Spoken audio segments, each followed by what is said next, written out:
సుందరకాండము 28వ సర్గము. సీత విలపించుచు ప్రాణపరిత్యాగమునకు సిద్ధపడుట. సా రాక్షసేంద్రస్య వచో నిశమ్య తద్రావణస్యాప్రేమప్రియార్త సీతా వితత్రాస యథా వనాంతే సింహాభిపన్నా గజరాజకన్యా. ఆ సీతాదేవి రాక్షసరాజైన రావణుని కఠోర వచనములు విని దుఃఖించినదై తన భర్త తన కడ లేనందున ఆర్తురాలై దట్టమైన అడవి నడుమ సింహము చేత చిక్కిన గున్న ఏనుగు వలె మిక్కిలి భీతిల్లెను. సా రాక్షసీ మధ్యగతా చ భీరుః వాగ్భిర్భృశం రావణతర్జితా చ కాంతారమధ్యే విజనే విసృష్టా బాలేవ కన్యా విలలాప సీత. భయస్వభావయైన సీతాదేవి రాక్షస స్త్రీల మధ్య దిక్కు తోచనిదై విలవిలలాడుచుండెను. పైగా ఆమెను రావణుడు కర్ణ కఠోరములైన తన మాటలతో మిక్కిలి బెదిరించెను. అట్టి స్థితిలో ఆమె అడవి మధ్యలో ఒంటరిగా విడిచిపెట్టబడి బిక్కుబిక్కుమనుచున్న అమాయక బాలిక వలె విలపించెను.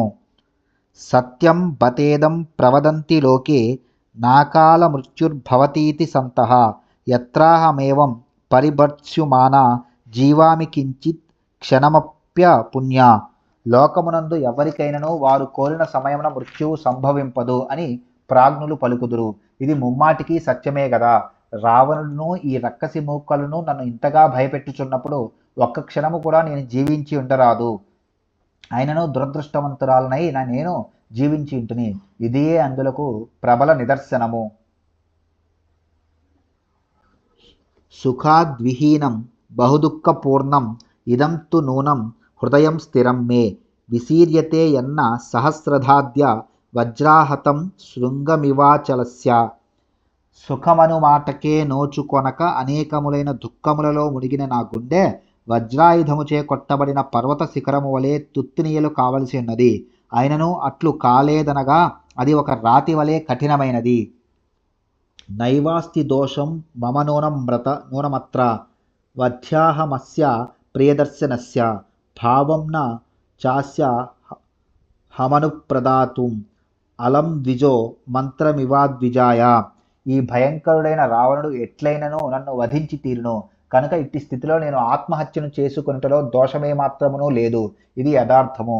ద్విజుడు ఒక అద్విజునకు మంత్రమును ఉపదేశింపలేనట్లు నేను ఈ రాక్షసునకు నా మనస్సును ఇయ్యజాలను. నూనం మమాంగాన్య చిరాదనార్యః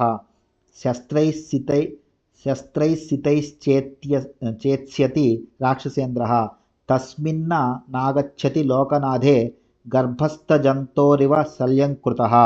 జగన్నాథుడైన శ్రీరాముడు 2 నెలల గడువు లోపల ఇచ్చటికి రానిచో దుర్మార్గుడైన ఈ రావణుడు శస్త్రచికిత్సకుడు గర్భస్థ ప్రాణిని ఛేదించినట్లు నా అవయవములను తన పదునైన శస్త్రములతో నిజముగానే ముక్కలు ముక్కలు గావింపగలడు.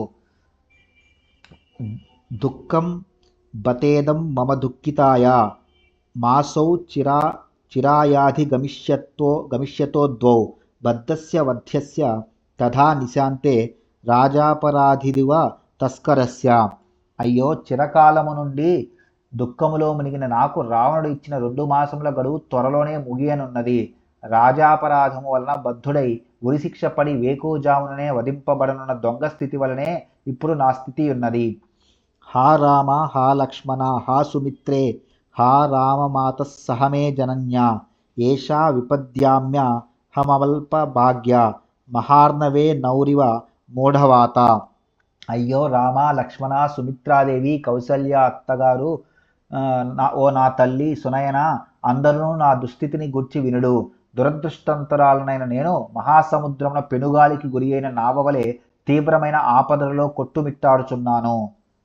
తరస్వినౌ ధారయతా మృగస్య సత్వేన రూపం మనుజేంద్రపుత్రౌ నూనం విశస్తౌ మమ కారణాత్తౌ సింహర్షభౌ ద్వావివ వైద్యుతేన.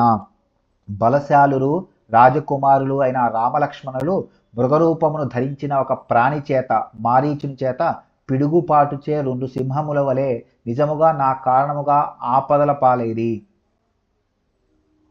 నూనం సకాలో మృగరూపధారి మామల్పభాగ్యాం లులుభే తదానీం యత్రార్యపుత్రం విససర్జ మూఢ రామానుజం లక్ష్మణ పూర్వజం చ. వాస్తవముగా ఆ కాలపురుషుడే మృగరూపమును దాల్చి అల్పభాగ్యనైన నన్ను అప్పుడు ప్రలోభ పెట్టెను. అందువలన మూర్ఖురాలనైన నేను ఆ మృగమును తీసుకొని రమ్మని ముందుగా పూజ్యుడైన శ్రీరాముని పిమ్మట లక్ష్మణుని పంపితిని. హా రామ సత్యవ్రత దీర్ఘబాహో, హా పూర్ణచంద్ర ప్రతిమానవక్త్ర, హా జీవలోకస్య హితప్రియశ్చ, వధ్యాం నమాం వేత్సి రాక్షసానాం. ఓ రామ, నీవు సత్యవ్రతుడవు, దీర్ఘబాహుడవు, నిండు చంద్రుని బోలు ముఖవర్చస్సు గలవాడవు. నీవు సకల ప్రాణులకును హితైషివి, ప్రియతముడవు. నీ భార్యనైన నన్ను రాక్షసులు వధింపబోచున్నాడు, నీవెరుగవా?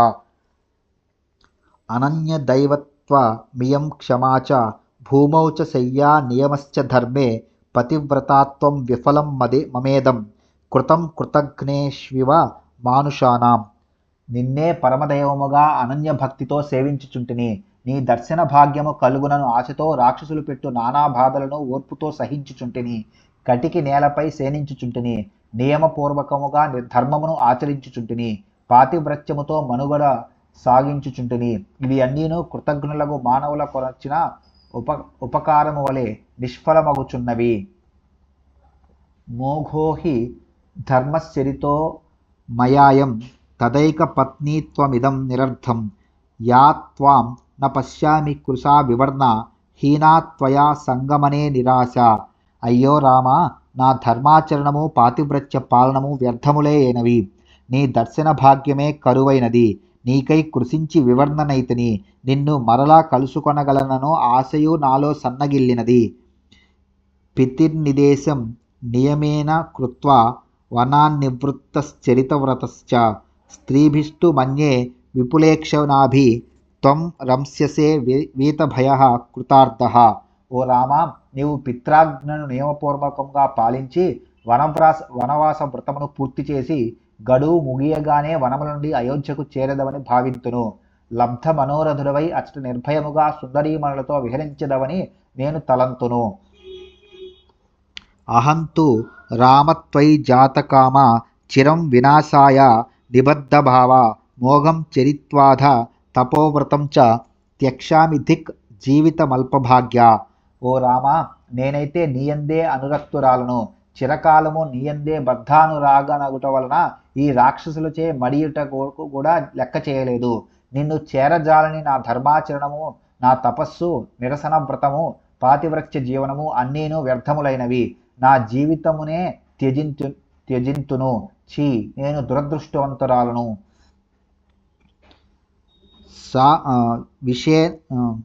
సా జీవితం క్షిప్రమహం త్యజేయం విశేన శస్త్రేణ సితేన వాపి, విషస్య దాత నహి మేస్తి కశ్చిత్, శస్త్రస్య వా వేస్మని రాక్షసస్య. నేను విషభక్షణము చేయగాని వాడి అయిన శస్త్రము చేయగాని నా జీవితమును వెంటనే చాలించెదను. కానీ ఈ రాక్షస నివాసమును నాకు విషమునిచ్చేవారు గాని శస్త్రమునిచ్చేవారు గాని కనబడుటలేదు. ఇతీవ దేవి బహుదా విలప్య సర్వాత్మనా రామమనుస్మరంతి, ప్రవేపమాన పరిశుష్క వక్త్ర నగోత్తమం పుష్పితమాససాద. ఇట్లు సీతాదేవి పలు రీతులా విలపించుచు సర్వాత్మభావముతో శ్రీరాముని స్మరించుచుండెను. ఆమె భయముతో వణుకుచు నోరు ఎండిపోయినదై బాగుగా పుష్పించిన అశోక వృక్షమును సమీపించెను. శోకాభితప్త బహుదా విచింత్య సీతాధ వేణ్యుద్గ్రధనం గృహీత్వా, ఉద్బధ్య వేణుగ్రధనేన శీఘ్రం అహం గమిష్యామి యమస్య మూలం. శోకాకులైన సీతాదేవి పరిపరి విధముల ఆలోచించినదై తన జడనే ఉచ్చుగా చేసుకొనెను. పిమ్మట నేను ఈ జడతో ఉరివేసుకొని శీఘ్రముగా యమసదనమునకు చేరెదను, తనువు చాలించెదను అని ఆమె నిర్ణయించుకొనెను. ఉపస్థితా సా మృదు సర్వగాత్రి, శాఖాం గృహీత్వాధ నగస్య తస్యాస్తు రామం ప్రవిచింతయంత్యా, రామానుజం స్వం చ కులం శుభాంగ్యాః. శోకానిమిత్తాని తథా బహూని ధైర్యార్జితాని ప్రవరాని లోకే, ప్రాదుర్నిమిత్తాని తదా బభూవు పురాపి సిద్ధాన్యుపలక్షితాని. సుకుమారి అయిన ఆ సీతాదేవి ఆ చెట్టు కొమ్మను పట్టుకొని నిలబడెను. అనంతరము ఆమె శ్రీరాముని లక్ష్మణుని తన వంశమును స్మరింపసాగెను. ఇంతలో శుభాంగైన ఆమెకు శోకమును తొలగించి ధైర్యము గూర్చునవి సత్ఫలదాయకములుగా లోక ప్రసిద్ధములైనవి శ్రీరాముని ఆగమనమును సూచించుచు లోగడ కనపడిన పెక్కు శుభశకునములు మరలా గోచరించెను. ఇత్యార్షే శ్రీమద్ రామాయణే వాల్మీకియే ఆదికావ్యే సుందరకాండే అష్టావింశः సర్గः. వాల్మీకి మహర్షి విరచితమై ఆదికావ్యమైన శ్రీమద్ రామాయణమునందలి సుందరకాండమునందు ఇది 28వ సర్గము.